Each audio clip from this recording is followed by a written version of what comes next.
y a un élément important dans ces priorités. Le premier élément de ces priorités, c'est comment apaiser le dialogue social. C'est de ce dialogue, c'est de cet apaisement qu'on pourra penser au reste. Sans un climat apaisé, on ne pourra pas réussir en tout cas toutes les transformations que nous voulons faire. Et après, d'autres questions se posent, comment rendre efficace et efficient notre système.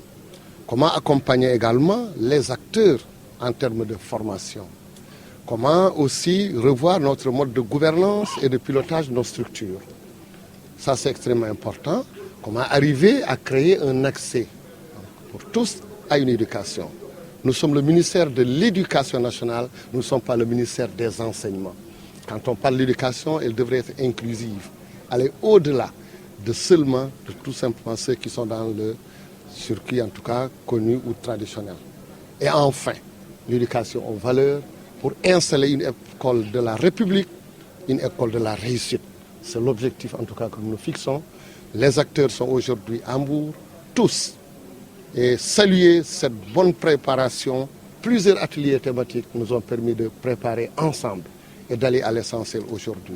Donc vraiment, c'est tout le sens qu'il faut donner à ces rencontres d'extrême importance qui nous permet de préparer ces rentrées scolaires, de poser les actes, de se fixer des objectifs et aller ensemble pour l'atteinte de nos objectifs. Mais l'espoir est permis, mais vous voyez qu'il ne suffit pas seulement d'espérer. Il faut créer les conditions de réussite, les conditions qui nous permettent d'atteindre nos objectifs.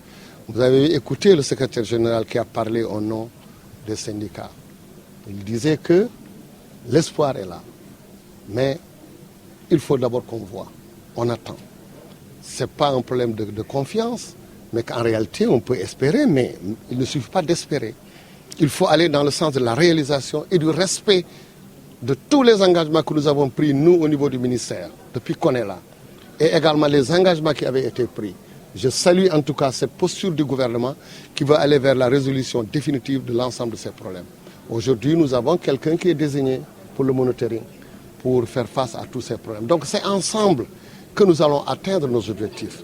Mais avoir donc comme ligne de mire l'école de la République, l'école de la réussite. Et ça, on ne peut le réussir que si nous avons cette lecture au niveau central, au niveau des concentrés, et si tous les acteurs sont associés dans la réflexion. Quand on parle de revoir les modes de lecture et de calcul, ce n'est pas moi qui vais le faire tout seul, c'est tous les acteurs. Quand on parle de comment apaiser le climat social, il faut les syndicats, mais il faut également d'autres acteurs.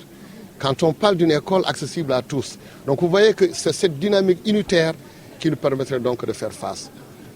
Vraiment, c'est le sens qu'il faut donner à ces rencontres, encourager et dire et lancer un appel extrêmement fort pour que le jour de la rentrée, qui est fixé par décret par le président de la République, que les cours puissent démarrer.